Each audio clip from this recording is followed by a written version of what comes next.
Keith, I have something that I really need to bring up with you. Okay. It's a bone I have to pick. Okay? Okay. The bone is here.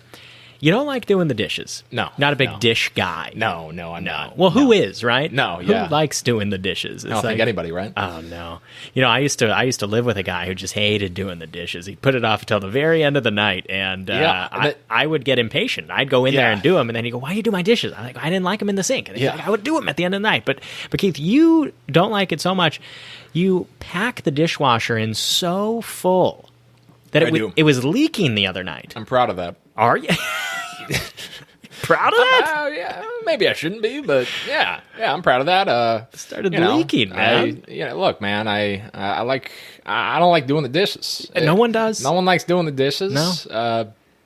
It's what the dishwasher's for. What the hell is the dishwasher there for? Do you think the dishwasher's happy? It's getting the workout. Yeah, like it's doing its thing. Yeah, you got to be able to. It's got to get the workout in. Right. You got to be able to use your dishwasher. It's there for a reason. It's getting in there, getting down and dirty. But when the dishwasher was overflowing and leaking water, was it saying, "Hey, man, I'm pretty full"? Yeah. Like you're really working me hard right now. I was saying no. Yeah, I'm saying no. You're not working hard enough. You say you get your ass back in the kitchen and you do those dishes, dishwasher. Yeah. You better keep yourself going and get it done because that leaking ain't cutting it, man. Yeah, and like dishwasher's leaking, it's not doing its job. No. So if you think about cutting him, if that's the dishwasher trying to say like, "Hey, man, you're working me too hard," then my reaction is, "You're not doing your job." Yeah, you're not doing your job correctly. You're kind of taking a sports perspective here. Would you cut him, trade him? I probably would cut him. Wow. I'd probably cut him for a new dishwasher. Yeah. No shit. Yeah. So you have to sign a deal with a new dishwasher. It's not what a dishwasher's supposed to do. No, he's not doing his job, right? A dishwasher is not supposed to leak. No. You get the dishwasher right, so it can just clean your dishes and do the whole thing for you. You don't want any mess or anything like that. So if it's leaking, you're like, okay, it's not doing its job. You got to find a replacement. I'd say he's cut. You're gonna cut him, but I still kept him on the team. I still have my dishwasher with me. He's right. He's been playing better in recent weeks. Yes, but I don't think it's gonna be good enough for us to make playoffs. Whoa, yeah, really? Yeah. So you don't think he can't take you to the promised land? Might have to cut him by the end of the season. No shit. Yeah, poor guy. Yeah, God. What is he, Cuisinart or something? What is he, Cuisinart? Cuisinart, is it like the brand name? Oh, jeez, I don't know the damn brand Fridge name at all. Or something. Samsung? God. I don't know. It could be a Samsung. Maybe I should probably know my own dishwasher. This is why you're company. a bad manager, because you don't even know the names of the players on your team. Yeah, you're a bad manager. Yeah, maybe I should be the one that gets fired. We gotta fire you. Maybe the apartment's gonna kick you out. God damn. That's good. All right, let's cue the theme music, huh? Where is it? Is it this one? I hope so. Jeez. Yeah.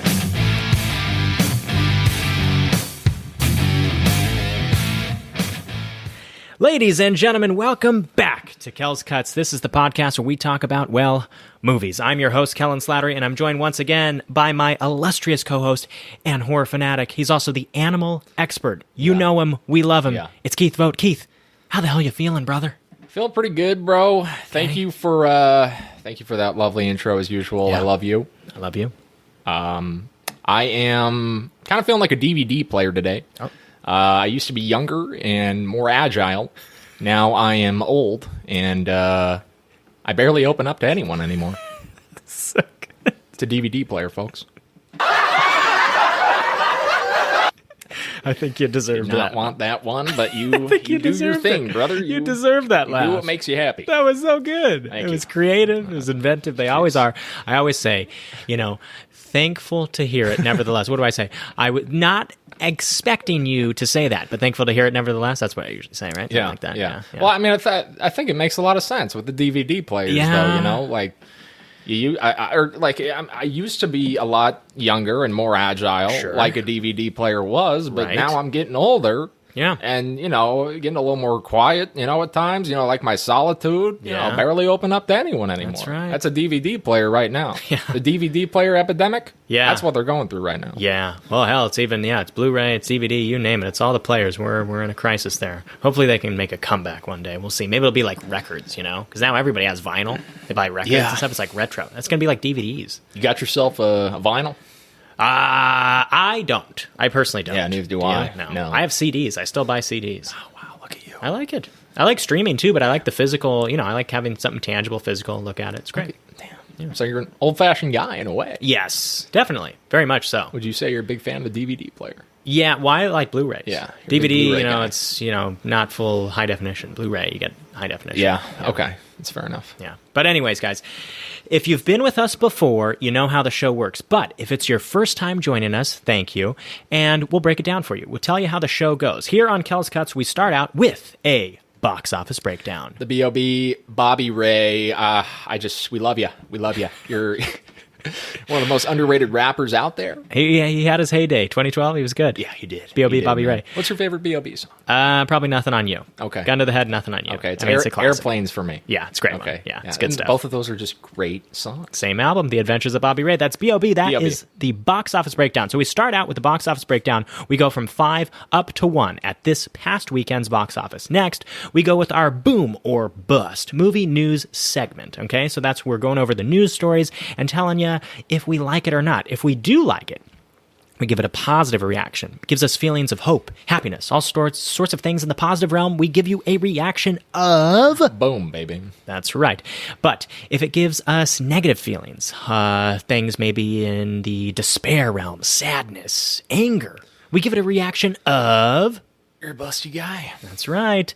So, after our boom or bust movie news segment, we go over our cuts or our highlight of the week. This week, we're going to do something fun. We're going to talk a bit of some of the things Keith and I watched during the past week. Yeah. I actually don't know what you're going to talk about, and you have a feeling about what I'm going to talk about. Yeah. So it's going to be fun. The movie that I watched, it wasn't the best one. Okay. I'll say that, but the anxiety that it gives you when watching this movie is off the charts. Nice. And that's what I'm going to talk about. I love movies that give me a lot of anxiety. Is that bad? No. You like movies that affect you. Yeah, geez. Effective movies. As if I don't have enough anxiety in my life already. God, I'm boy, just looking for more. Looking for more. Jeez, bring it on! What is wrong Give me with some me? of that! I got some sort of sick problem. Addicted to anxiety. We all, man. That's why we go, right? We want to get affected by these films. So, and the one I'm talking about is actually considered a classic. It's from, I believe, 1958. It's considered a classic. It is available on Criterion Collection. We'll tell you about it later. Going to reveal that later for you. I'm just giving you a little breadcrumbs, just a little taste, so you can go, oh, I want some more of that. I want more of that. I do. Yeah. Give it to me now, baby. I'll give you another hint. It's starring Steve McQueen. Steve McQueen, famously in the movie Bullet, famous actor Steve McQueen. It was one of his early roles. So we'll talk about that later. Wow. That is going to be on our cuts or our highlight of the week segment. And finally, we've got many people's favorite segment on the show. It is the BSOTD. That is the bold statement of the day. Your hopes, your dreams, your thoughts, your feelings, your aspirations, all of it. It's packed up in a bow. It's a tight little present, a gift. We have it for you, and we're going to be revealing it later on the show. Yeah, we are. As usual, I don't know what the hell I am. I don't know what I'm going to do. I've got no idea what I'm going to say either. Yeah, but I usually go in like that. I go in half-cocked. I find it along the way. Yeah, we'll figure it out. You know what? Yeah. It's a good method to do it. Yeah. Because as conversation goes, we always say it naturally happens. You find it. It's the BSOTD. Yeah. Where is it? Oh, there. I have it. Boom. Yeah. It's that simple. So, without any further ado, my friend, we are going to do the B.O.B. That is the box office breakdown. Can I get one of these? B.O.B., baby. That is it. Bobby Ray. Nice. Okay. So, guys. Feeling rich today, baby. Yeah, well, we'll get into that. Let me pull this up. It is the box office breakdown. This is for the weekend of April 4th to April 6th. That is April 4th to April 6th. We're going to be going 5 to 1. This is the 14th weekend of the year for the domestic box office. So, we start with number 5. It is a horror film from Universal Pictures. We've got Who Is That Out There? What's going on? What's happening in my front yard? Ladies and gentlemen, it is The Woman in the Yard, bringing in $4.5 million with a 50% decrease for Universal Pictures. Keith, you and I haven't seen the film, Woman in the Yard. We both want to see the film, but it's still sticking around in the top 5. Yeah. What do you think? I would love to see this film with you, brother. Yeah, me too. Yeah, I mean, geez. We got to get out there. If we didn't have plans after this, I would say we got to go out and give it a watch right now. Maybe tomorrow. It's one of those horror movies that you go to what you're going to have a fun time, but it's not going to be the best horror movie you watch in the world. Right. And I think that's the way it marketed itself. I agree. That's what they planned on when making the film, and I think it correlated to some success there. Still hanging out in the top 5. I think people went out to watch it and they enjoyed themselves. I don't think it's the best. Like I said, I don't think it's the best thing to watch in the world, but it can be entertaining. Yeah, and it seems like it had some good scares in there too. I'd love to give it a watch. Yeah, we'll check it out. We'll check it out soon. So next, we've got number 4. Now, this is a movie that has been talked about a lot on the show. It's got a lot of buzz around it, some in the positive, well, mostly in the negative, let's be honest here. It was in the number 2 spot last week. It's Walt Disney's Snow White, bringing in $5.9 million with a 58% decrease. My Lord. Wow. We said last week this puppy would get buried. Wow. And it sure did. It's digging a grave right now. Yeah. It's pretty close to dying out, unfortunately. Snow White with a worldwide total right now at 168 million. Rumors of the budget exceeding 270. That's not what you want. That is not what you want. That's not the goal. That's not the goal. When you make a movie with no. that much money. No. Want to bring in a little more than this? Yeah. Seeing the 66% drop last week and now a 58% drop from that? I mean, people clearly have their own opinions on this film. Yeah. But, elephant in the room, I think Rachel Ziegler was arguably the downfall of the film with her interviews. Yeah, the comments, all the things they pulled, we've talked about. No knock on her, just nothing to do with the performance. I don't think the majority of the people out there resonated with a lot of the things she said, and it made them boycott the movie in a way. Yeah. No, and it got review bombed as well on IMDb. It did. I believe it's one of the lowest reviewed films. Because to review a movie on IMDb, I could make an account right now. I could review whatever I wanted. There's no way to prove you've seen it. I could review something that doesn't even come out till next year. It can be anyone. So you can make a million accounts. So they review bomb the film, which is terrible. It's a just toxic thing to do. What's it got on IMDb? It's like a 2. It's got like a 2 out of 10. Last time I checked, it was like a 1.8 or something like that. 1.8. Jeez, sub 2. And get me. And you can't ignore the fact that a large reason for those low numbers are probably because of Rachel's comments. Yeah, God, that's a story, man. That is a story. That's a story. We've covered it. We've covered it. I think everyone knows. Everyone knows the gist of it. Yeah. No, we move on. Was not successful. Yeah, we move on. Okay, so next, we've got a new release. A new release here, Keith, in the number 3 spot. But guess what? This is a part 2, and the part 1 was just a couple weeks ago. What? What are we talking about? What is this? What are we It's a movie about? that opened in 2,313 theaters, so less than the traditional mega-wide release of a 4,000 or a high 3s. It's 2,300 theaters. $6.9 million. This is a sequel here.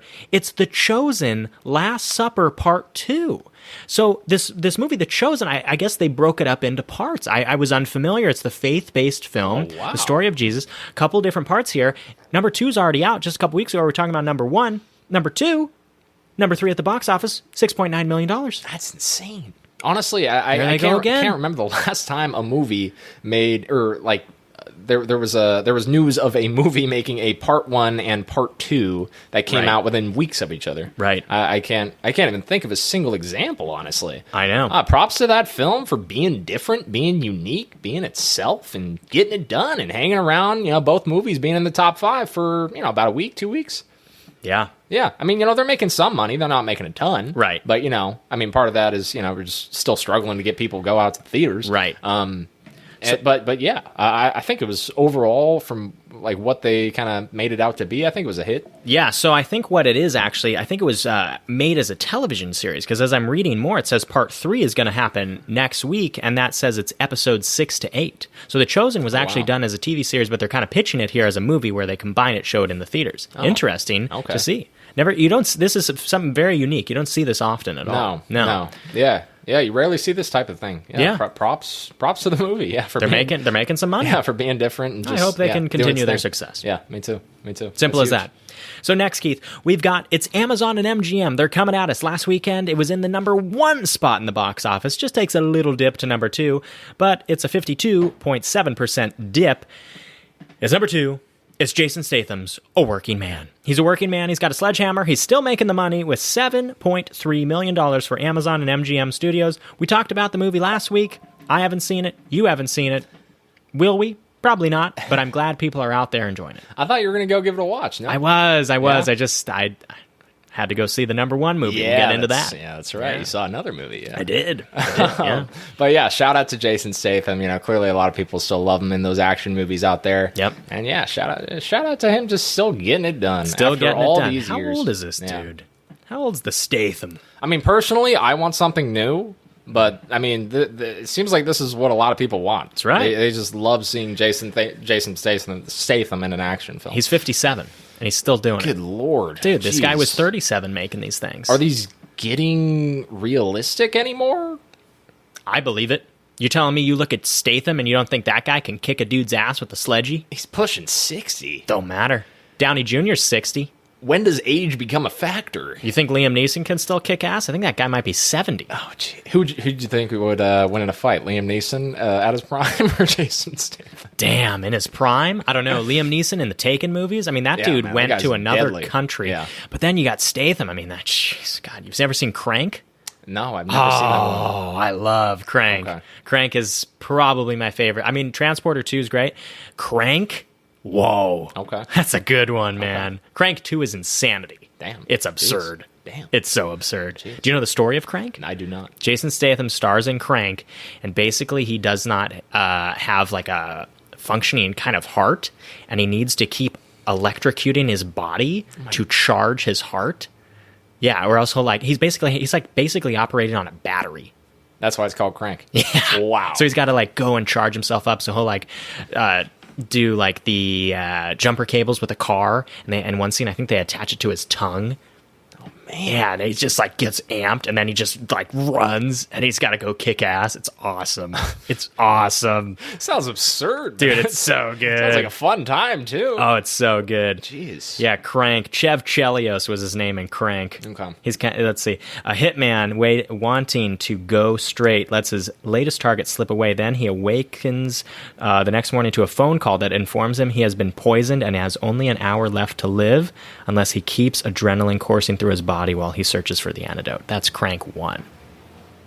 And Crank 1 ends leading into Crank 2, and Crank 2 is where he's got this fake heart. Damn. Yeah, it's good. Damn. That premise sounds really original. Dude, it's really good. Yeah, wow, it's action thriller. Maybe that should have been my cut. Yeah, sorry, got way too much into Jason Statham here. I just love Crank. So he made that 20 years ago. He was 37, I think. Okay. 36. Jeez. Yeah. All right, so who would you take? Jason Statham in Crank or Liam Neeson in Taken? Probably Statham. Once this dude gets the adrenaline. Once he gets going, dude, yeah, you can't stop him. Yeah, once you crank him up, you can't stop him. Can't be stopped. Oh, he's unreal. Yeah. It's just the problem is if he can get cranked up. Can he get cranked up? Yeah. Yeah, boom. Okay. So, Keith, that's a working man. That's Jason Statham. We've covered it, but this is it. Can we get a drum roll? I'm going to give us one of these. Let's go. Baby. It's #1 at the box office this weekend, guys. It's Warner Brothers. A huge success story here. Boy, did Warner Brothers need a win, and they got it. They got a big ol' win here, opening in 4,263 screens with $162 million at the box office this weekend. The #1 box office movie of the year, the third biggest opening ever for Warner Brothers, just behind Barbie, I believe, okay? It's wild. This is Jack Black, Jason Momoa. It's Jared Hess's A Minecraft movie, taking in all the money.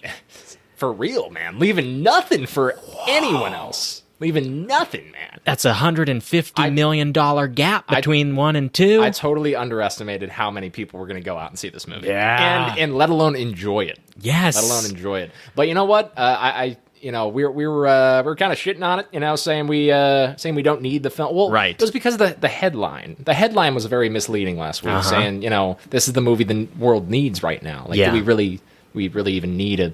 Should we even be focused on movies, with everything going on? Right. So that's why we were kind of I don't know. Yeah, we didn't know. I don't know if that's the right way to say it, but.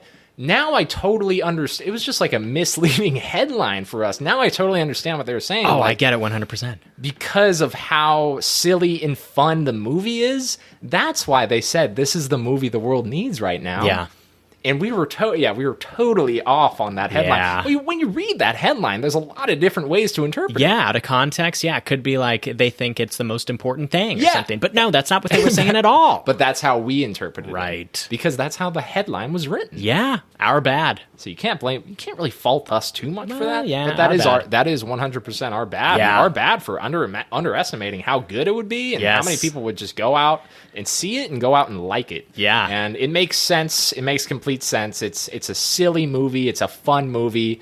What better movies are there to go out there and watch than, a silly, fun comedy where for all 4 quadrants, where everyone can have a great time, specifically geared for the kids. But it's not just the kids that are loving it. It's adults. It's the elderly. It's everybody, man. Yeah. Everyone's going out there and just having a ball. They're having fun, dude. Yeah. Minecraft movie has a 48% on the critic side score on Rotten Tomatoes. So it's split.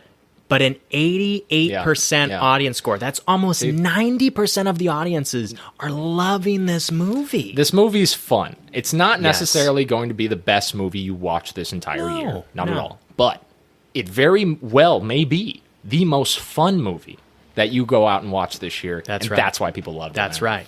I'll tell you something. People want to have fun, and that's why they said that's what the world needs right now. Yes. People want to have fun. They knew this is a movie when you talk about knowing your audience and you talk about, okay, we're trying to achieve these goals with this film. Boy, did they achieve their goals. Oh, yeah. They said, we want to make something big, dumb, fun. Right. You can go in, you can take your mom, you can take your grandma, you can take your daughter, whoever. You're all going to get something different out of it. And what better guy to do it than Jared Hess? Yeah. Can we talk about Jared Hess for 100%, a second? 100%. Director, this is the same director of Napoleon Dynamite. Napoleon Dynamite. Nacho Libre. Yeah. Okay? Yeah. I mean, I think Napoleon's one of the greatest comedies of all time. Oh, it's a classic. Like, easily. It's a classic. And when you told me that, I had no idea that this was the same director as Napoleon. Yeah. And now, hearing about the movie and how silly it is. So silly. And just how fun and silly it is. Yeah, it just makes complete sense with that similar tone to Napoleon. Because Napoleon Dynamite's like totally one of the goofiest movies and silliest movies. And they're able to do such unique things with the characters. They're so quirky. Yeah. And that you get a bit of that flavor here. We spend some time in the movie outside of the Minecraft world. We spend it in the real world. And they do kind of create these really quirky characters.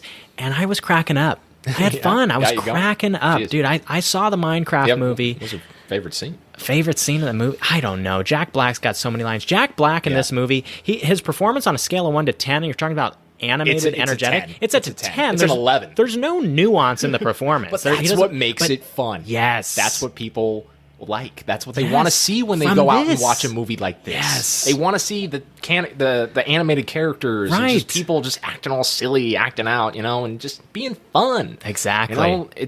You're not going out to see a Best Picture. No, we didn't make The Godfather. You're going we made the out, Minecraft movie. You're going out for some laughs. Yeah. And I got him. I got him, dude. I'm glad you did. Man. I got him. You did. And then another thing, can we talk about Jack Black really let's look at what Jack Black has done in his career with family, big budget kind of blockbuster films. Yeah. Jack Black, as of recent, the Jumanji movies. Oh, dude, I love those The films. Kung Fu Panda movies. Oh, yeah, I mean, everyone loves the those. Minecraft movie. Yeah. Jack Black has really solidified himself. If I'm making a big budget action comedy, we want to get the kids involved, we want to get the parents involved, family. More geared for kids than anyone else. Jack Black knows. He's the face of the industry right now in regards to that realm. Big blockbuster movies that are fun and more geared for kids, but that they're also for all 4 quadrants. Mm-hmm. Even not just for kids. He was the voice of Bowser in the Mario movie. There you go. I mean, we're talking Bowser. We're talking Minecraft. Yeah. We're talking Jumanji. We're talking Kung Fu Panda. Yeah. Are you kidding me? Yeah. This guy is on a tear right now. He's always been on a tear. I know, but if you're talking, because earlier in his career, we can look at some of these performances that have a lot of nuance and really show off his dramatic chops. You look at a King Kong, you look at a School of Rock, you look at a Shallow Hal even. Shallow Hal. What a film. I mean, there's a lot in there that Jack Black, he did Bernie he did before, the D Train. He's done some of these more dramatic roles as well. But if you look at recent big budget blockbuster family movies. Yeah. Jack's firing on those cylinders 100%. right now, man. Yeah. He is firing. I would say Nacho Libre falls in that category too, and that makes it complete sense because it was the same director. Same director. And yeah, it makes sense why they would work again too. Yeah, I didn't realize this director and Jack Black had already worked together before, so the chemistry was already there, and you saw it come through the screen, man. Even though I still haven't seen the film, but judging, you got to get on that. Yeah. Well, yeah, I do. It's fun. Got some problems. Yeah, but nothing new. Yeah. But it's just so happy to see everyone going out to the theaters and having a fun time. It's as simple as that. That's what Jack Black in this movie did. Yeah. It's just that. And that's simple. That's exactly what the theaters needed. Yeah. This movie is exactly what the theaters needed. It's kickstarting the summer movie season. Mm-hmm. It really is. This movie, to me, felt like summer. You get a big bucket of corn. You get a big old Sprite. Oh, I can down that. God. Jeez. Wow. I mean, this... And you know what? The budget on this puppy, I think we're only talking like $150. Only 150. I know it's insanely high, but this weekend it made 300 million worldwide. Yeah. This movie costs 150. That's crazy. Snow White, they're saying, costs 270. So that's what I mean by an only 150. If we're spending 270 on a Snow White and we can make a Minecraft movie for 150, guys, let's tighten up the budgies here. Yeah, let's tighten up the budge. What are we doing? What are we doing, man? Put that money elsewhere, baby. Yeah, absolutely. So, and previously, the Super Mario Bros. Movie, also with Jack Black in it, that had a $146 million opening. Minecraft beat it. Wow. Beat Mario. Man. And I remember Mario. I remember the buzz on Mario, come bro. on. No, and everyone loved Mario too. And you know what Mario that did? was going to be a tough film to top. Yeah. But Minecraft did it. That's impressive. You know how much Mario ended up making? How much? Made over $1 billion. Wow. Can Minecraft make $1 billion? Wow. Are we starting to realize that Jack Black is just a mega moneymaker for these films? Yes. Jason Momoa too. Yeah. You got to talk about him. The Aquaman movies, I don't think they're very good. First one made $1 billion. Did it really? Made $1 billion. Wow. Jason Momoa, Jack Black. I mean, now in hindsight, we're kind of like idiots. Why did we doubt this thing? Yeah. We definitely shouldn't. I just, to me, the trailers did not do it for me. And then I went out and I had low expectations of the film. And I was like, they know what they are doing. Yeah. They know what kind of movie they crafted. And they are cashing in. Yeah. They know. And I had fun. Yeah, 100%. But yeah, man, I mean, this has a chance to make $1 billion. That's $1 billion. Too. The Minecraft movie, $1 billion. Yeah, maybe the trailers not being fully up to par was a blessing in disguise. Because, you're seeing the trailer for the first time, you think, it looks okay. It looks really just like a lot going on, little like too animated, a little too extra. Mm-hmm. So your expectations are low going into the film. Right. Then you see it, and then you walk into the film, and you're just having a fun time. Yeah. And so it exceeds your expectations. Yeah. Because, so that's why I'm saying maybe the botched trailer, or like, how there were some complaints on the trailer, maybe it was a blessing in disguise. Right. Allowing your expectations to be exceeded. Yes. When watching the actual film. Yeah, 100%. I better agree. than you thought it would be. Yeah. Simply put, to close us out here on the Minecraft movie, listen, Minecraft, it was big, it was dumb, and it was fun. Okay? The characters were funny. I was cracking up throughout. Is it a great movie? No, it's not a great movie. But we weren't trying to make a great movie. We were trying to make a fun movie. And this is a movie I would see again. Really? There's great movies that I would only see once. Sounds like this is like a fun sleepover movie. Totally fun sleepover movie. You invite all your buddies over and you have a great old time. Yeah, totally fun movie. I give it a positive review. I liked it. Sorry, sue me. Why are you saying sorry, man? Because some people are taking it so serious, and they're like, "It's so bad. It's such a bad movie." Oh who cares? I have been seeing that, like, it's so bad that it's good. Like, people, I think that was their intention. Yeah, I don't think that they intended to do that on purpose. Like this, like we said, it's not an Oscar quality film. No, but they made it out to be fun and funny, and that's what they did. Yes, and not everything has to be an Oscar quality film. And that's what they were saying. Exactly. Yeah. Exactly. So this hit it on all cylinders here. Can it make $1 billion? I'm gonna say yes. Let's have some fun. Let's have some fun. At this rate, yeah. You said it's already broadened over 300 million. Yes, worldwide, 300. Its first weekend. One weekend, 300. That's absolutely wild. It already doubled its budget. I mean, compared to Snow White, dude. Yeah. I mean, Snow White already got embarrassed last week. Yeah. After Minecraft just came out, it just got embarrassed even more. Yep. I mean, seriously. Yep. Oh, dude. Yeah. I think the big question here, if Minecraft can make $1 billion, is going to be the international box office, because Mario does have such an international pull as well as domestic. Yeah. Whereas I'm not sure if Minecraft has it as much, but maybe. You know, I think it does, because I think that's the type of video game where it was played worldwide. Right. Everyone. Yeah. I mean, just like Fortnite. What, everyone around the world plays Fortnite? It's true. I mean, the big game before Fortnite was Minecraft. Everyone was out here playing Minecraft. Yeah. It was all over the world, not just in America or anything like that. True. So, yeah, I don't think they're gonna have a problem with their global numbers. Okay. But clearly, we saw they didn't have a problem at all with their American numbers. Exactly. Yeah. For reference, Super Mario Bros. Made $785 million internationally and $574 domestically, for a worldwide total of $1.36 million. Wow. That's Super Mario Brothers. So it did bring in about $200 million more at the international. So we'll see if Minecraft can kind of follow in its footsteps there. But great for video game movies. It's a win for me. It's a win for the industry. We got out to the theater. We saw something. Boom. Yeah. Well, wasn't it the biggest opening ever for a video game movie adaptation? That's right. Because it was Mario. Talk about history right there, baby. That's right. Yeah. So Minecraft made history. Yeah. It did. Breaking Mario's record after Mario just came out. Yeah. And Jack Black is in both films. And he sings in both films. That's a sign. That's amazing. We got to talk about that. But it's just a sign that Jack Black is him. Like, he is him. Jack Black. he has that it factor. What do they call him from Dune? Lisan al-Gib. What is it? Lisan al-Glib. What do they call it? They call it... Yeah, everyone says, like, the Dune character, Timothée Chalamet. They're like, Lisan al-Gib, and then they all, like, bow and put their head down. Okay, yeah. That's how Jack Black is. I've seen Dune, but... Oh, okay, yeah. Lisan al-Gib. I don't remember exactly what they say. Is that what they call him? Something like that. Oh, you're saying Jack Black is the Timmy Sham of just the real world, he's like the new basically. god. Yeah. Like the new god. The new Messiah. Yeah, exactly. He's the Messiah. He is the new Messiah. Is Jack Black actually the Messiah? Jack Black. He could be. The Messiah. There we go. I mean, I feel like everyone loves Jack Black. Yeah. Hard guy not to like. Yeah. Hard guy not to like, that's for sure. His name rhymes. Jack Black. Gotta love that. Boom bang. It's just like meant to be. Yeah, it's great.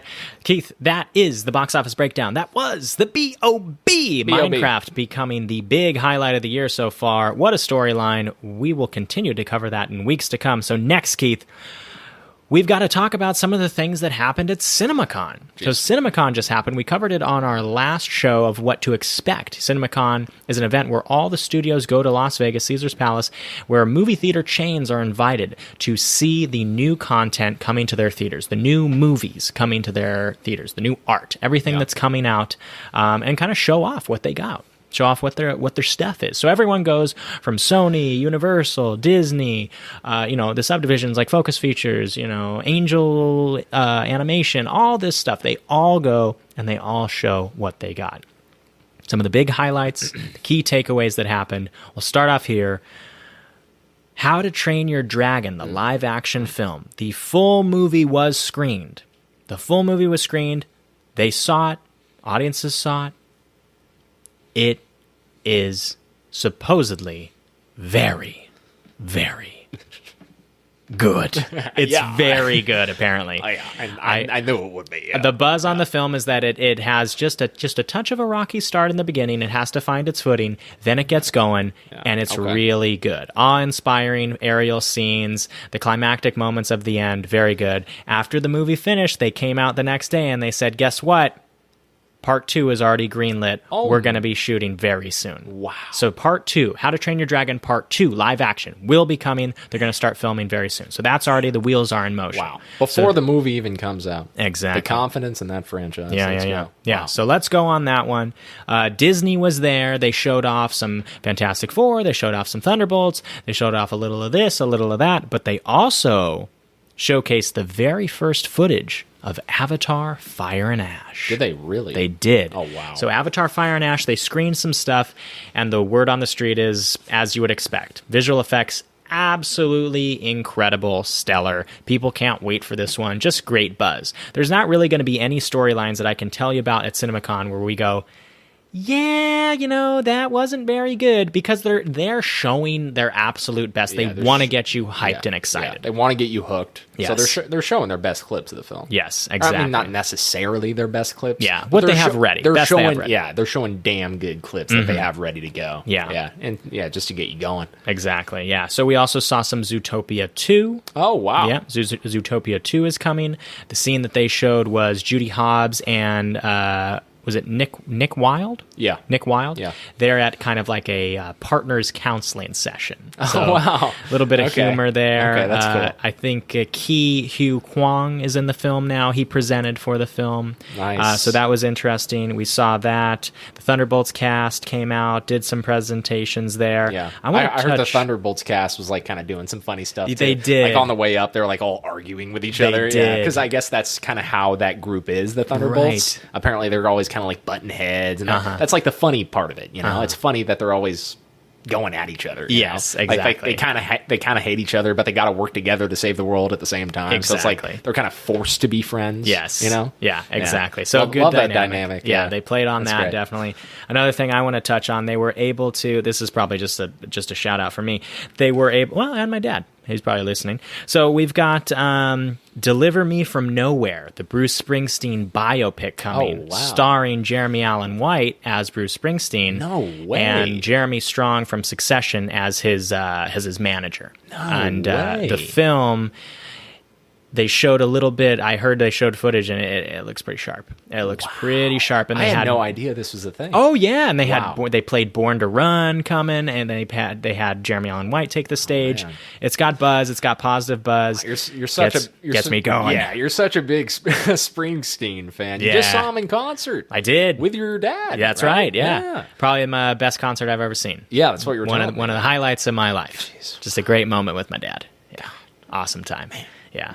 So Springsteen there. So the movie's coming. So I'm really excited that they were able to show off a little bit of that. And this is going to be an interesting one because it's not done in a traditional biopic sense where it's early life, the upcoming stardom, all these kind of things. I believe the movie, correct me if I'm wrong, anyone out there, maybe you can send me a message later, but I believe the movie is going to focus on a specific period in Springsteen's life when he did the album Nebraska.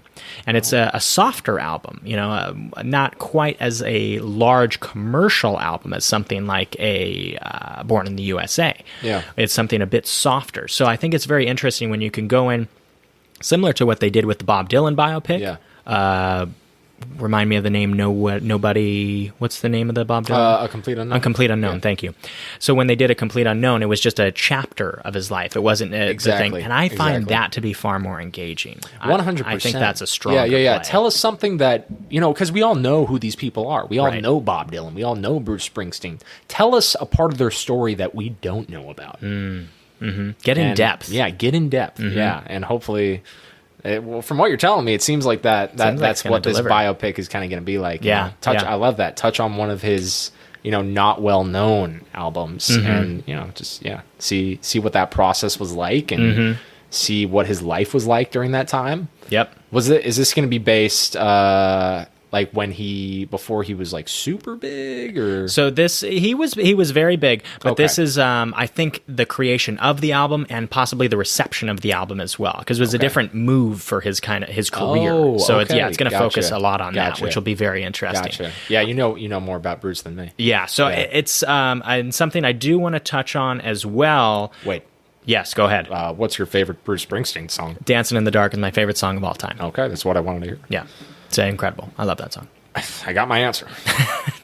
You love how I had it, right? Yeah, just, I do. Boom. Yeah, and I knew you would. It's my favorite song ever. Of any, it's just my favorite song in general. Wow. Yeah. Wow. Dancing in the Dark. It's great. Man, I love it. Let's give it a listen after this. Yeah. Play a little clip right now. Well, copyright. I know. Fucking copyright. You were telling me about us. They got us on the copyright. The copyright. Oh my God. They came in. They sent me a message. They said, what are you doing? You can't put that in there. They came in full force like the goddamn CIA, and they were like, "What the fuck are you doing?" They came into my window. You can't use somebody else's song, you piece of shit. Yeah. You better go to jail for 30 years for this. That's right, they did. Yeah. They had a little like zipline pulley, and they kicked in my window, and they had a gun on me, and they go, "Freeze!" I was like, "Whoa, whoa, whoa!" And they're like, pulley. Are you the podcaster? You're the podcaster? Like they're sitting on your laptop? Yeah, like, I was just like editing. Guys. Like, whoa, take it easy, man. Whoa. Move in. Next thing I knew, all these guys are charging in. It was wild. You got like the full-on SWAT team there. Yeah. And then they started they went in through my my cupboards, my cabinets. They were like eating chips. They were eating everything. It was like 5 CIA guys. Man. All of them had mustaches. I don't know why. They all had mustaches. Of different varieties. Handlebar. One of them was kind of twirly. Is that your favorite type of mustache? Twirly? Yeah. I don't know.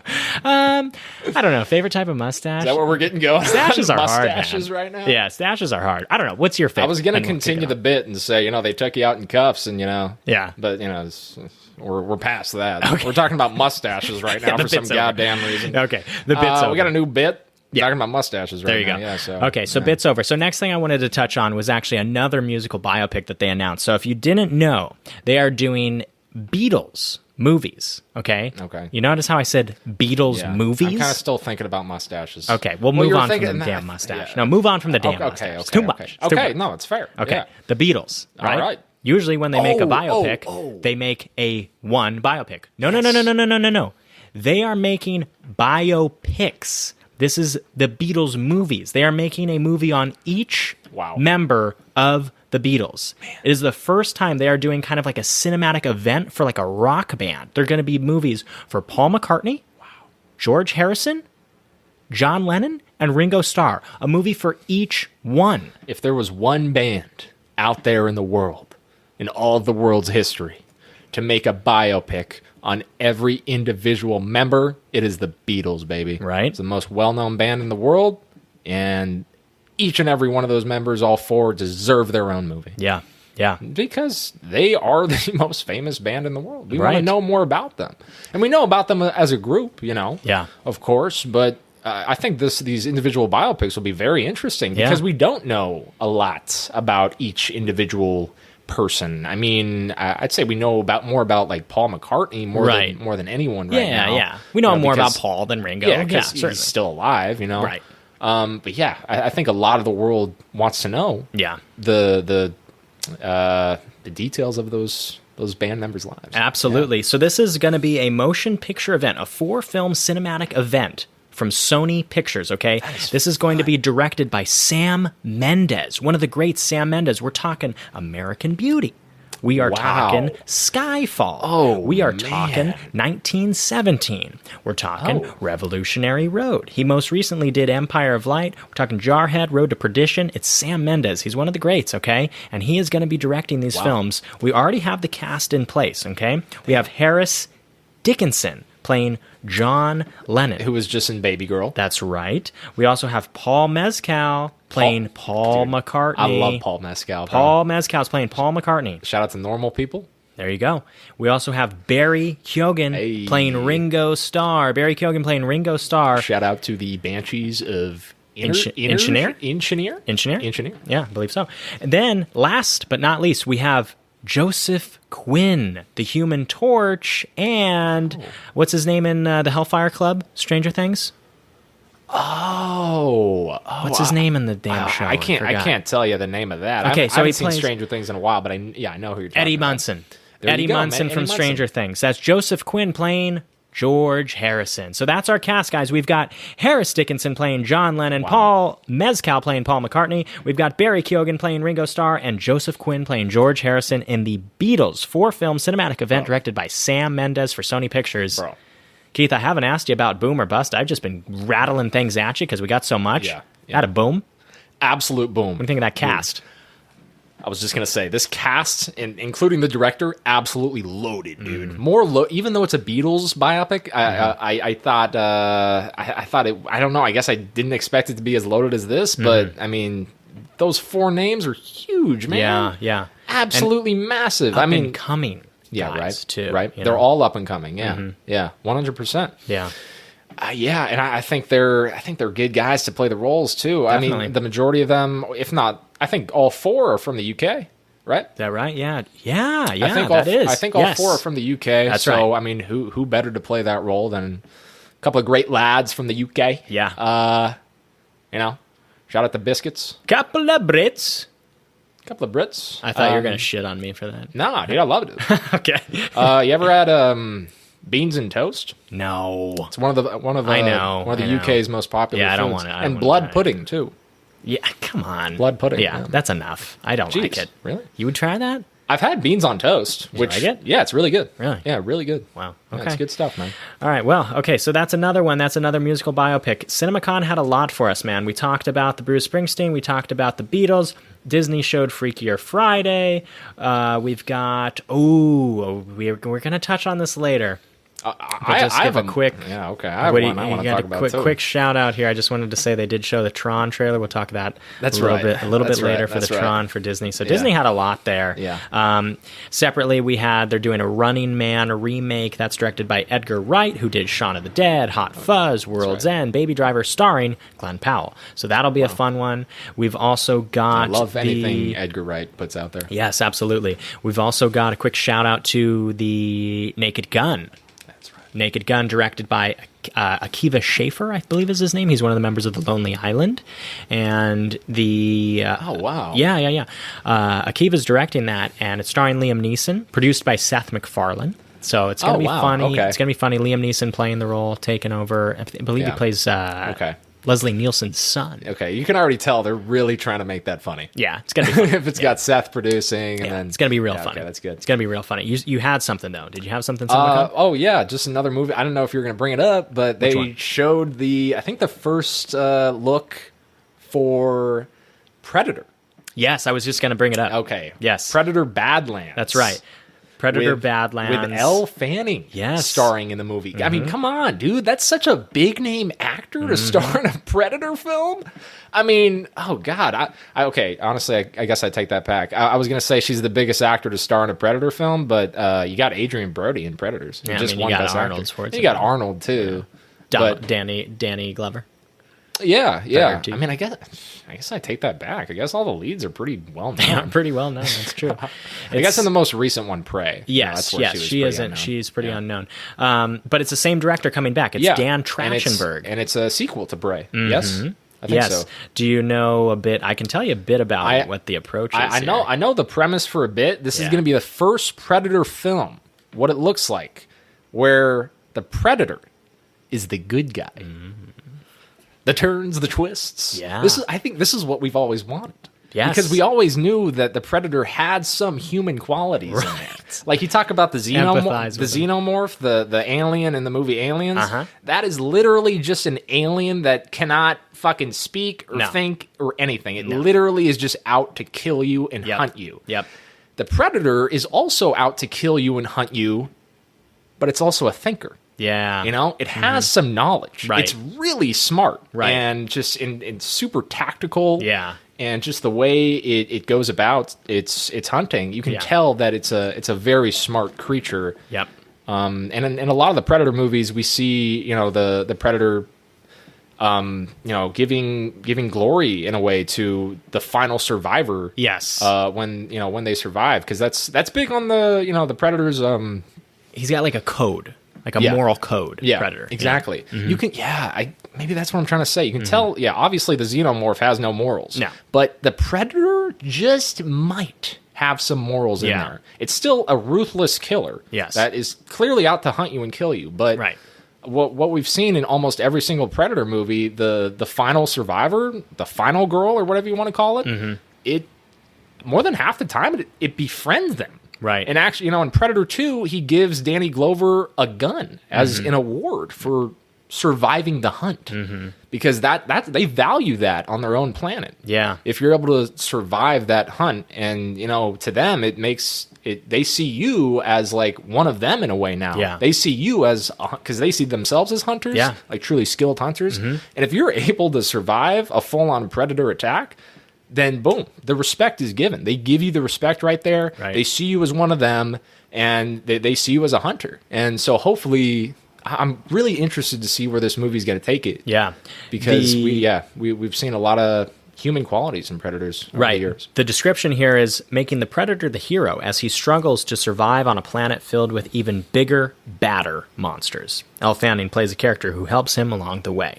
So that's the approach. Oh, man, that looks good, bro. Something that you've told me always about Predator, whenever we're watching a Predator film, is you'll always like whisper in my ear, you go, he likes the hunt.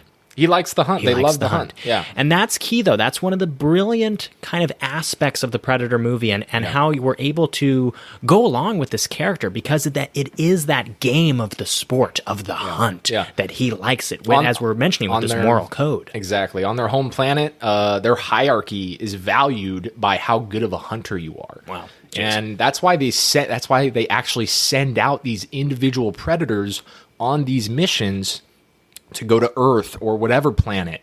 They basically give them an assignment, like, here's your hunt. Mm-hmm. If you get it done, then great, you're going to go up the hierarchy. If you don't get it done, well, then you're not just going to be low on the hierarchy, you're probably just going to kill. You're probably just going to get killed. Right. So, I mean, the whole process of the hunting and finishing the hunt and actually, like, getting like an A+ score for the hunt, doing your job. Yeah. That's totally relates back to their ranking, in their hierarchy back on their home planet. The better hunter you are, the more respected you are by other Preddies. Yeah. So we'll see some aspects of that definitely in this new one, Predator Badlands. It's coming later this year. I'm excited to see a Predator go up against something bigger, potentially stronger than him. Yeah, it's going to be exciting. We saw that in Prey. We saw the Predator go up against a grizzly bear. Yeah, bro. It was a good scene. Totally really tore it good apart, scene. Bro. Mm-hmm. I mean, that was a really good scene. Yeah. Keith, we've got a lot more CinemaCon. I'm going to rattle through some quick, okay? You'll just give me boom, bust, one sentence. All right. I'm holding you to one sentence. If you go over, I'm stopping you. Yeah, jeez. It's just that simple, okay? I already got carried away on the Pretty. Keith, next. It's The Bride, okay? The Bride was announced. Have you heard of this one? It's The Bride, directed by Maggie Gyllenhaal. It's about the Bride of Frankenstein. Guess what? It's starring Jessie Buckley as well as Christian Bale. Christian Bale, this is The Bride. It's the second movie that Maggie Gyllenhaal is directed. It's coming for this kind of Universal Monsters. You give that a boom, you give that a bust. I give you Maggie Gyllenhaal, Christian Bale, Bride of Frankenstein. What do you think? I'll give it a boom. It's a movie that we haven't really seen before. Yep. And, a lot of people are interested in her story. The Bride of Frankenstein's a very popular character in horror movies. One sentence. Boom. Done. Sure. Boom. I'll tell you, the footage that they revealed, incredibly violent. Wow. Really? Violent. Yeah. Okay. Sounds special. Okay, next we've got Weapons. Guess what Weapons is, Keith? This gets me excited. Look at the grin on my face. This is the follow-up to The Barbarian. It's Zach Krieger's next film, Weapons. For months, mystery has surrounded the second film from Barbarian director Zach Krieger, but that changed at CinemaCon. We learned that the film is about a teacher who goes to school one day to find her entire class is absent and not just homesick. The kids all ran into the woods overnight and never came back.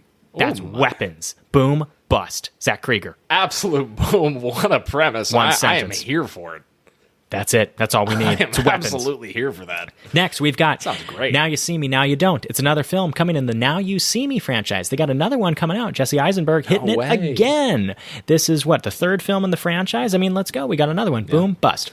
Boom for me. I love watching their magic tricks. Man. Magic tricks? It's really fun to watch. Great. Let's go. Next, we've got Nobody 2. It's Bob Odenkirk's sequel to the first film, Nobody, where he starred as a John Wick-like character. Okay. Sequel. It's Bob Odenkirk. The first one was really good. I saw it. Keith, Bob Odenkirk, Nobody 2, opens August 15th. Boom, bust. Definitely bust. I don't think this is needed at all. I think Nobody was a one and done type of film. Wow. Okay, interesting. Good to hear your perspective on that. Next, we already talked about Avatar Fire and Ash. Next, we've got Ballerina. That's a John Wick spinoff starring Ana de Armas. It's a spinoff movie in the John Wick universe. Ana de Armas stars in the film. Apparently, the footage they showed was hilarious, brutal, and there was an action scene in a restaurant. It's got plates smashing, arms being broken. It opens June 6th. Boom, bust. I'll go boom. I mean, I don't know. I've never seen the John Wick franchise, so I can't really speak too much on that. Okay. But sure, if they're making a spin-off movie and it's this violent, yeah, sure, let's give it a boom. Boom. Okay, next, we've got Him, all right? Him is the new film. This is produced by Jordan Peele's production company. He doesn't direct it. It's about let's see, we've got They list it here. This is from Gizmodo.com. You've seen sports dramas, you've seen comedies, you've even seen the occasional sports sci-fi movie, but have you ever seen a sports horror movie? That's what Him is. Him stars Tyreek Withers as a promising college football player who gets injured and trains for a comeback with his idol, played by Marlon Wayans. But training turns to terror as the young man learns the professional is into all manner of crazy cult stuff. The footage was wild, and it opened September 19th. How's that sound? Boom, yeah, bust. It sounds fun. I don't know. It sounds, we've never gotten a sports horror film really, like fully. Yep. So in terms of that, that's a boom. Okay. But overall, I'm actually going to go bust here. Oh, okay. Because Jordan Peele is not directing the film. Got it. That's a big thing for me. Yeah, it is his production company, but I definitely hear what you're saying on that one. Next, Keith, we've got The Black Phone 2. We saw the first one. I liked it a lot more than you did. This is The Black Phone 2. It's coming back from Scott Derrickson, who directed the first one, wrote the first one. He never does sequels. This is his very first sequel, Black Phone 2, okay? They showed some footage. Looks like the tables have turned. Can't say for sure, but the footage seemed to tease that the grabber uses the Black Phone to return from the dead and terrorize the survivors from the first movie. We hope it's even better than the original. That's from Gizmodo. Opens in October. Black Phone 2. Boom. Bust. I'm also going to go bust. Wow, because I don't think this movie needed a sequel either. Wow, okay. I thought it ended pretty perfect, and just leave it at that. Got it. Okay, next, Keith. We've also got Final Destination Bloodlines. It's apparently incredibly disgusting, incredibly innovative kills. They raised the stakes. They showed it at CinemaCon. Final Destination Bloodline comes out in May. Yeah. Boom, bust. 100% boom. Wow. I think this is going to be a fun movie. A fun horror movie. Yep. And we kind of rarely get fun horror movies, like truly fun ones. Like you're laughing and you're like shocked the whole time and you're just entertained the whole time. I think this new Final Destination is going to be just that. Cool. Okay. We'll see it. I agree with you there. Last but not least, Keith, I'll tell you about this. I've heard the most amazing buzz on this. Okay. This one. Pay attention to this name because we're going to be hearing it in a couple years. Or does it come out? Yeah, I believe it's coming out 2026. Okay. This is called Project Hail Mary, okay? Project Hail Mary is going to be starring Ryan Gosling. It's from the filmmakers Phil Lord and Chris Miller. Phil Lord and Chris Miller famously did the Lego Movie as well as the 21 Jump Street franchise. Nice. We've got based on a book by Andy Weir. You know who Andy Weir is? The writer of The Martian, okay? Wow. His next book is called Project Hail Mary. Came out in 2021. They're making a movie on it, all right? They showed some footage. This has Oscar buzz already. Wow. Starring Ryan Gosling, okay? This has Oscar Ryan Gosling possibly going to be up for already. Another Best Actor nom. Potentially, okay? So this is about a college professor at a small school. He goes into, basically, he's got to go... I don't want to spoil too much. Okay. I don't want to spoil too much. I want to get just like a log line, because if I tell you too much, it is space-oriented. I just want to be careful. I want to be careful on how much I tell you. Well, I mean, like, we're going to end up seeing the trailer. I know. I mean, you can tell me, brother. Right here, man. I don't know. Give it a whirl. I'm ready, man. My ears are open. Okay, basically... actually, technically not, because I got these headphones on. Yeah, he's a teacher. He ends up waking up on a spaceship with amnesia, and he realizes that he's the sole survivor, and he's like on a mission to save humanity from this like microbe. Okay. And it's Ryan Gosling set in space. That's just the basic premise. I don't want to tell you any twists and turns, because there's a lot of twists and turns that I've read about, and I've probably already spoiled too much for myself. Oh God, jeez. But that's the base. So he's like a teacher, small town. Kind of think of like Interstellar-ish, maybe, where it's like a simple everyday man, but he kind of gets thrown into this super, super big, epic kind of tale about discovery and saving humanity and stuff. Wow. It's got that kind of feel to it, and it's from Phil Lord and Chris Miller, very talented filmmakers. Wow. It's got buzz. That sounds fascinating. It's got he's trying to save the world from a microbiome. I believe so. Yeah, it's like a eating like a little microbe, a star-eating microbe. Like some sort of parasite. I believe so. Some sort of alien parasite. This has buzz, dude. It's got a lot of buzz. Kind of like the movie Life. With Ryan Reynolds and Jake Gyllenhaal? Yes. That was a good movie. Shout out to that one. Yes. So that's got a lot of buzz. Interesting. Yeah. Boom, bust. When I tell you with that, is it enough to sell you or not quite? Very big, massive boom, bro. You think? I actually love that premise. That's like right up my alley, man. a normal working day man, gets the opportunity to save the world from some sort of parasitic species that's about to destroy the planet. Yep. Number one thing I want to see is this microbiome. I want to see what this microbiome looks like, and we're gonna have to wait till the film comes out, brother. Yeah, I've just heard such good things, like people buzzing about all the things I saw at CinemaCon. I saw all the big things, and then I've heard Oscar buzz about this. Wow. I'm kind of buzzing about it. I want to hear and see more. But you talk about the writer of The Martian, Andy Weir, incredible film, and I've heard the book is even better than the movie. And I loved the movie. I love The Martian. Yeah, that's very great. Good. Yeah. So can't wait for that one. That closes out CinemaCon. There's a ton of stuff we can talk about, but we're running a little bit long, as we always do on this show, because we just have so much fun talking to each other. Just the best. And we hope you have fun listening. Got some problems, man. Yeah, we do. I like your shirt. Thanks. Appreciate that. It's a great shirt. Yeah. Where'd you get it? From my work. Oh, yeah? Yeah, it's from work. You get it for free? No. Had to buy it, yeah. Hey, 20% off, something like that? Well, we get a deal. We get a discount. Nice. Yeah. But, yeah, it's a good shirt. I like your hoodie. Oh, jeez, thanks, man. Yeah. Pretty plain guy. Yeah, just threw it on. Yeah. Okay, Keith, let's keep going here. We've got next from The Hollywood Reporter, okay? It's a trailer that you and I watched before the show, man. They revealed it at CinemaCon, Tron Ares. It's the trailer for Tron Ares. This shit looks good, bro. Dude. Boom, bust. Jared Leto leaves the digital world behind in the laser-packed Tron Ares. Absolute boom, just based off that opening scene.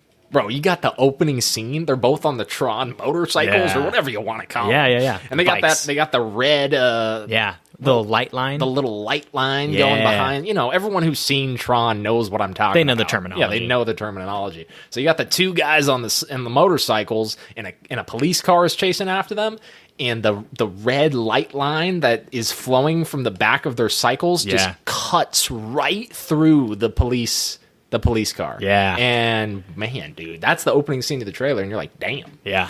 Looks like we're in for a ride, and I am here for it. Yeah. Movie comes out October 10th. I agree with you 100%. This is a boom. Yeah. Tron Ares. Yeah. Ooh, the score of the trailer. Dude. It's done by the Nine Inch Nails. They do a ton of the music. It's the Trent Reznor and Scott. I forgot the other gentleman's name. Trent Reznor with the score, Nine Inch Nails. 9 Inch Nails? Yeah, they do a ton of scores. They're great. Oh yeah. I had no idea they do scores. You don't know about Trent Reznor? Nah, man. Jeez, he's like one of the probably most popular guys working in the industry. Wow. Social Network, Queer, The Gorge, Soul, Girl with the Dragon Tattoo, Challengers, you name it. They've done a ton. Wow, he's the one who did the Challengers soundtrack. Mm-hmm. Yeah, Trent Reznor. Shout out to 9 Inch Nails, dude. That's awesome. Yeah, but I agree with you. The trailer looks awesome. I'm getting pumped kind of seeing that light line. Looks like a perfect return to form for this franchise. I don't know too much about Tron. I don't know too much about it either, but I'm hyped. What they showed us in the trailer was we got worlds colliding, baby. Right. We got the Tron world colliding with the real world. Yeah. And as an audience member, you're just like, what the hell's going to happen? Yeah. But I'm here for it, baby. And I want to see some fun action. Yeah. You saw the motorcycles flying around in the sky at one point. Jeez, and we've got a good cast in place. We've got Jared Leto, Academy Award-winning actor, as well as Greta Lee from the Past Lives film that came out just a couple years ago. Greta Lee is in it, as well as Jared Leto. Great cast there. So I'm really excited. Those are really two good leads. Yeah, and then Jeff Bridges, I believe, will be reprising his role from the last Tron movie. I didn't know he was in the last Tron movie. Yes. Have you seen the last one? I never got a chance, actually. But I heard it was kind of mixed. The Tron fans loved it. They loved it. Yeah. Okay. Yeah, people are really passionate. I'll tell you what. If you're a Tron fan, after watching this trailer, you're probably going to be pumped as hell, dude. Yeah. This shit looks good. Yeah. I know nothing about Tron. Same. We know nothing at all. But we just watched the trailer, and we were like, we just looked at each other, and we were like, all right. That looks good. Yeah, it looks great. Yeah, I'm in. That looks good. I don't care that I know nothing about it. It looks like a fun action movie. Yeah, looks good, man. Yeah. So we both give that a boom. Next, we've got our final news story of the day. It is from Variety, talking about the new trailer from Wes Anderson's film. We just got the trailer. It is is this the Phoenician scheme? Is that how you pronounce it? Right. The Phoenician scheme. The trailer for Wes Anderson's film. Yeah, both of us have no fucking idea what's going on in this film. Boom, bust. Boom. Oh, okay, nice. Yeah. Boom for me for the film. Yeah. Bust for the trailer. Yes. Because I have no idea what's going on. Yeah, like, guys. You give me Wes Anderson and a fucking stellar cast, as he always has. Yeah. That alone is the boom. That's Yes. the boom right there. Absolutely. But the trailer, I wish I could just understand more of it. Yeah. Because I really got no idea what's going on. But maybe that's what he wants. Maybe that is what he wants. You know? Yeah, I agree with you. Guys, the Phoenician Scheme trailer came out. Wes Anderson directing the movie. It's got his all-star cast, as it always does, mainly featuring Benicio del Toro. The movie itself, absolute boom. The trailer comes on, within 5 seconds, you know, oh, that's a Wes Anderson movie. The way he frames things, it's very linear. His linear framing. You can tell it's a Wes Anderson film Absolutely. just by looking at it. The quirky characters, the quirky humor. Yeah. But even the music, too. The music as well. For sure. But the trailer, that's a bust. It's like, what's going on? I didn't, and the trailer's 2.5 minutes. I know. Why is it? It's so long, and I didn't even know what was happening. Dude, seriously, like marketing team, if you're going to put out a trailer that's 2.5 minutes, you got to make the audience be able to understand it, bro. Yeah, I don't know who we're trying to sell with this. I mean, the only thing we're still excited about is just the fact that it's directed by Wes Anderson and it has a great cast. I mean, that's it. If it wasn't, and you showed a trailer this ambiguous, and like when it wasn't really trying to be ambiguous, I think all the audience would just be like, "What's going on? I'm probably not going to go out and see it." I agree. But people are still hooked, like me and you, just because it's Wes Anderson and the cast. But I agree. Marketing team, I don't let us know what the movie's about. They got to step it up. Yeah, I mean, we're pretty lost. We shouldn't be this lost after watching 2.5 minutes of a trailer, bro. I know, and for a first trailer? We get 30, 45-second trailers, and we know, boom, immediately what's going on. Yeah. I mean, I feel like the Tron Ares trailer was 1.5 minutes. I feel like I understood more of the story in the 1.5 minutes, and there's barely like any dialogue in that. Yeah, that's a great example. I was just like, oh, okay, worlds colliding, like you said. Yeah. And they're like digitally printing out Jared Leto, and then there's taking the cops. The cop car got, sliced in half. Clearly there's a conflict going on. We've got Greta Lee. Oh, okay. Yeah. I have enough. Yeah.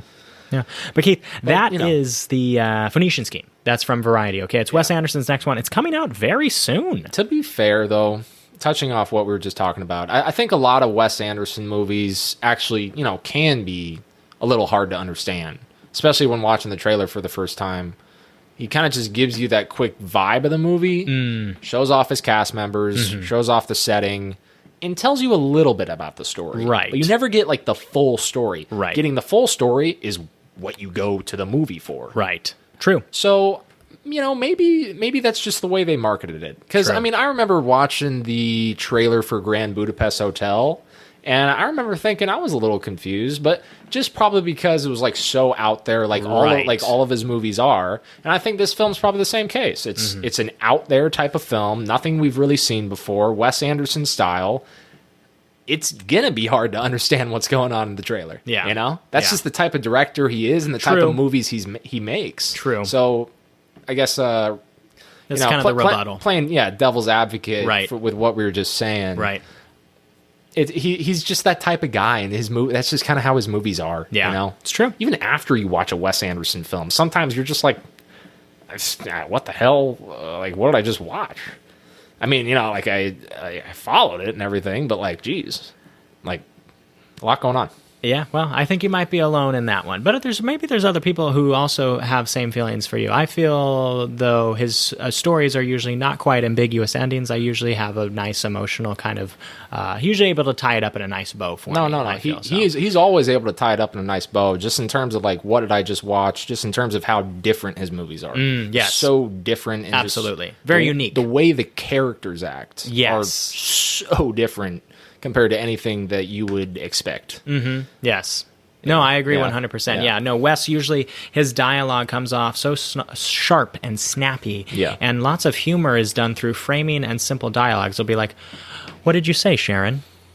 The chair. And then it'll like move quickly over to the chair and we see the chair and then it goes back to his face and he goes, And it's like, that was kind of funny. I don't know why. 100%. Like out of context, it's not funny at all. No, but then you 100%. see the Wes movie and you're like, wow, he framed that brilliantly. The actor delivered that kind of funny. I mean, that was just a funny thing. So the way he does do humor, it's totally offbeat, as you're saying. Totally 100%. offbeat. So then you're going, wow, why was that funny? Why did I feel... And then I think think about that. I just think that's the reason. Yeah, totally what you just said. I think that's why some audience members may come out of his movies feeling a little confused. Just a little offbeat. Just with the way the characters interacted with one another, it's that different. Yeah, but once you know Wes's bread and butter, then once you understand Wes and the tone of his films in every single film, he has the same tone in every single movie. Once you understand who he is and the tone of his movies, it's totally easy to follow and everything the style, like that. But he's just such a different director. Yeah, absolutely. So Keith, that closes out our boom or bust movie news segment. Now we've got our cuts or our highlight of the week. Keith, I'll start out here. I've got a Criterion cut for you, okay? This is one that I caught this past week. I watched a lot of things this past week, but I'm going to highlight something that I enjoyed. It was fun. It's from 1958, starring Steve McQueen. It is a horror sci-fi classic, only an hour and 22 minutes. That's right. It is The Blob. The Blob. The Blob, okay. Basically what happens in The Blob, an asteroid or something comes down from space and hits the town. Steve McQueen, young kind of kid, and then his best girl's with him. They find it. He's kind of poking it with a stick, and then they don't think anything of it. They leave. That kind of ignites the Blob. The Blob goes and starts taking over the town, starts wreaking havoc. Oh, so he shouldn't have poked it. Shouldn't have poked it. Oh. The Blob, I think That's what woke up the Blob. Yeah, so it's from 1958. It's a fun movie. This, I imagine, when it first came out, was really cool effects. They use a lot of miniatures. So they'll do very close-up shots of this blobbish figure, and then how it moves into a building, and then they'll do miniature shots of like a building, like very small scale, and that's how they were able to capture it and make it look so big, like coming through the air ducts of the air vents. So really creative filming and really creative filmmaking there, and fun performances. There's Steve McQueen, he's a classic actor, classic Hollywood actor, and then you have these characters that, you got Mooch. Mooch is one of the other like school kids out there. They're having fun on the Friday night. They do like some racing in their cars, and the cops come. They're like, well, what's going on over here, buddy? And it's like just funny, kind of classic, Nice. Has that vintage classic 50s feel of a film, and it's fun. It's not the most, obviously now it's a bit dated with the effects for sure. Yeah. It's from 58. But all those horror movies are. Yeah. It doesn't mean you can't appreciate them for what they are. It's got a lot of charm. It's very fun, and the kids are able to kind of team up, and it has a nice ending, builds to a nice point. It's a quick watch, an hour 22. It's on Max. That's The Blob. Give it a go. It's a fun one. 1958. 1958. It's a fun one. The Blob is one of the most iconic horror movies of all time. Yeah. I still have yet to see it. It's good. I gotta watch The Blob. I recommend it. Dude. It's good. That's my cut. That's my pick of the week. Man. Have some fun. Watch The Blob. It's a quick watch. Yeah. Just have some fun. And you could even, you can put it on and, leave the room once or twice, make the popcorn come back. You won't miss anything. It's okay. It's got me thinking of The Thing. It's kind of similar to the movie The Thing in terms of an alien species basically wreaking havoc on everyone. Yeah, in a small town. But I love those two films, and I love that they were both filmed in the 50s and the 70s. It's just such a testament to how good those special effects were on both of those movies. Right. Shout absolutely. out. Yeah, it's a great one, man. Criterion. Yeah, and Steve McQueen was only 28 in the film. Wow. He was 28 at the time. Young Steve. But he did play a teenager in the movie, which is interesting. Jeez. Yeah. That's what they were always doing back in the day. Yeah, it is, yeah. But Keith, that's like a 35-year-old to play a 17-year-old. Oh, yeah. You're like, what is going on? Hey, how old are you? Like, are you sure you should be in high school, bro? Yeah. Oh, no, it's fine. How old are you? I'm 46. Yeah. Can you shave the beard? Yeah. Oh, no, he's fine. Oh, yeah. No, I'm just a super senior. Yeah. Just a super senior. Yeah, no, it's fine. It's fine. Let him do his thing. But Keith, that's my cut. That's my highlight of the week. That is The Blob. Next, we've got your cut. Your highlight of the week. Cut. Tell us what you got, my friend. My cut is a newer film. It is not a great film. Let me preface that to start off. It's not a stellar film. It's not going to be one of the best ones you go out there and watch. But it's going to be one of the films that possibly has you on the edge of your seat the entire time. Okay. Because of the amount of anxiety this film gives you. This film is called Fall. The movie Fall. It is not a great movie, but I love the premise of it, dude. It's two girls who decide, they're big climbers, right? Mm-hmm. Me and you, we like to climb as well. Yeah. It's their hobby, right? Right.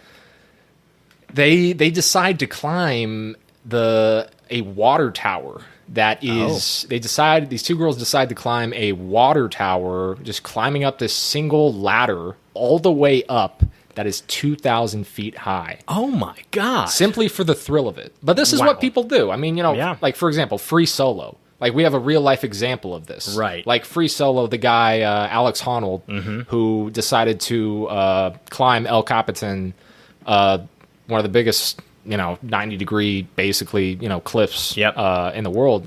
He climbed it with no rope. So these girls are basically doing that exact same thing. They're climbing 2,000 feet high. They do have the rope and the clips, but it goes south, man. Oh, so basically they climb the tower, and they get all the way up there. And let me just say, when they are climbing this tower, oh my God, the anxiety that you have is absolutely insane. Them just taking one look down. Like, they go up the tower like halfway. They're only 1,000 feet high. And, that's actually the same feet compared to the Empire State Building. Oh, wow. So that, like, once they're up 1,000 feet, only halfway, they've already climbed the equivalence of the Empire State Building. Oh, wow. They look down at one point. You just can't even see the ground. Yeah. Bro. I mean, just makes your stomach, rise up in your tummy, because that much anxiety it gives you. So they eventually get to the top of the tower, which is it's the tallest water tower in America. And this tower used to be the tallest structure in the country. No way. Wow. 2,000 feet. They get up there. Yeah. The ladder breaks. Oh my God. The ladder breaks. Jesus Christ. After they're all the way up there. Yeah, I assume they probably didn't tell anyone they were going. No, they didn't tell anyone they were going. That's the one mistake that they made. You always got to do that. But just I love the premise, man. Just two girls going out there trying to have a fun time, do some climbing. Yeah, climb all the way up 2,000 feet. Then the ladder breaks. You're stuck up there. That's the movie. Yeah. Keith, it's great, man. Yeah. Well, you started out by saying it's not a great movie. It actually has a 79% on Rotten Tomatoes from both critics and audience. Oh, I'm really happy to hear that, man. I enjoyed it. I wasn't sure if it was rated highly or not. Yeah. I mean, some of the storyline was a little cheesy. They gave us a twist at the very end that I wasn't a massive fan of, but it worked enough for me. Yeah. But I would just have preferred them to take the story in another way. But it's really the premise for me. Yeah. Those two girls climbing up a 2,000-foot water tower and getting stuck up there because the ladder breaks. Nice, man. What a great premise. I love it, dude. Nice. How was the acting? The amount of anxiety that you have in that film. Acting was pretty good. Nice. Yeah, it was overall pretty good. Nothing special, too crazy. Yeah. But I thought it was good. Let me tell you something crazy about this movie. Okay. Budget, $3 million. Yeah. They made the movie for $3 million. Guess how much it made? I bet it made more than $3 million. 18. There you go. God, I love that. Oh, more than what? Over tripling their profit. God, I love that. Maybe quadrupling their profit. I love that. Yeah, man. Well, and $3 million made 18. Sense, That's awesome, dude. This is an entertaining type of premise. And we haven't seen too much of it. We've seen people get stranded in movies. Yes. Have you ever seen people get stranded on a 2,000-foot water tower with no ladder to get the way down? No. What do you do if you're stuck in that situation? I don't know. And they don't have any cell service. Oh, of course not. So they got to figure out every possible way they can to somehow get cell service and to somehow just get a call out there for somebody to hear them because no one knows they're out there. I mean, they're just stranded 2,000 feet in the air. Yeah. They're stranded in the goddamn clouds, That's bro. Trouble. I mean, they are stranded in the goddamn clouds, man. Yeah, they are that high up.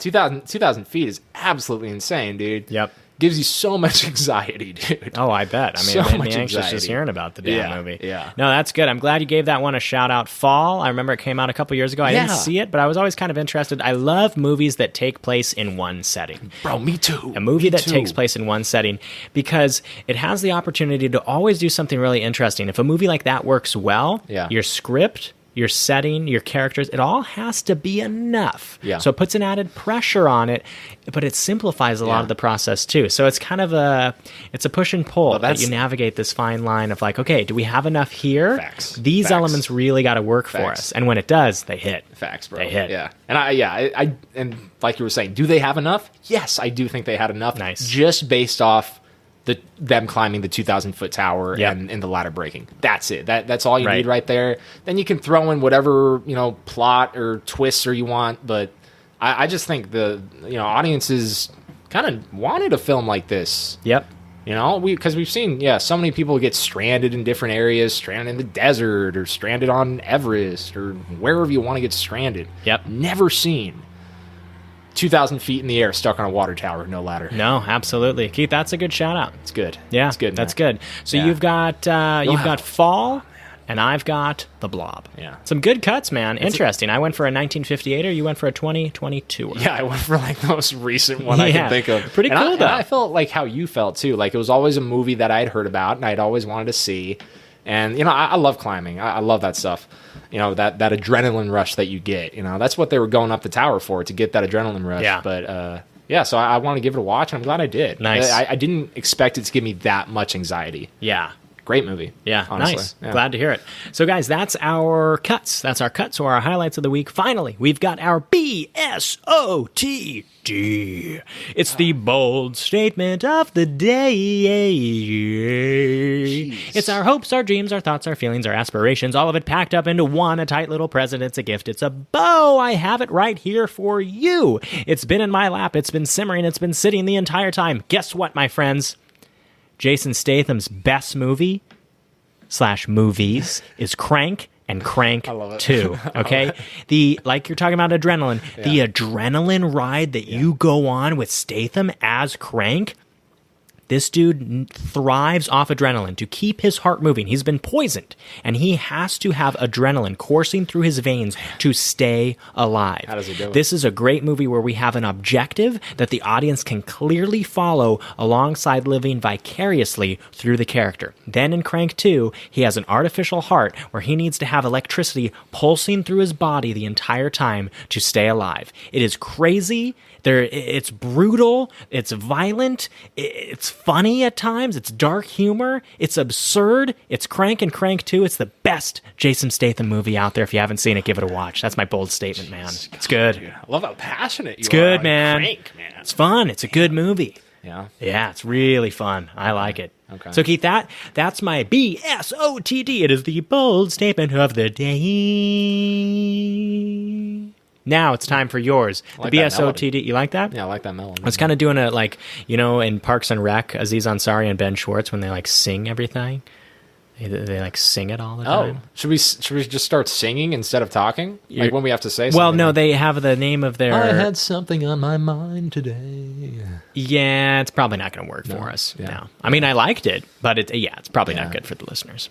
I think you're a great friend. Thank you. You're very welcome. Oh, yeah. You're welcome, baby. Oh, wow. Oh, yeah. Give it to me.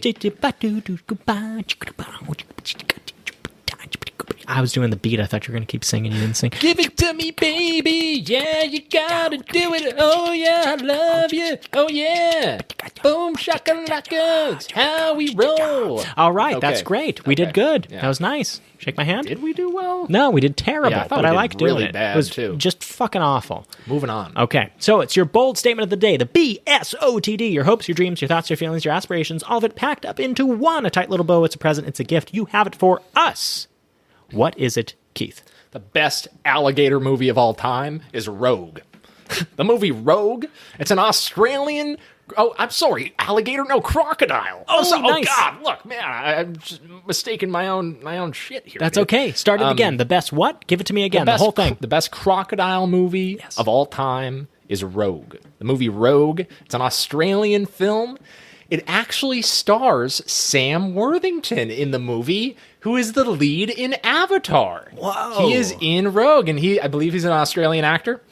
And yeah, it's a great movie. These people go out on a river where obviously crocs are living in, as we all know in Australia. Yeah. The infamous saltwater croc. Yeah. And go south. Go south real quick. Yeah. As they always do. So it's a tour. They go on a tour on this river, a little boat cruise, small boat. I'd say there's 15 people on the boat, small boat.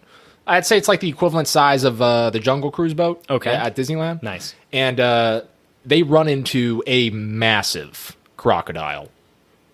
And it goes south very, very fast. And they don't know what they've got themselves into. Oh, and this movie turns into an all-out fight of survival for these people going against this crocodile, because you know what? Yeah. I forgot how it happens. Okay. But I don't know if something happens to the boat.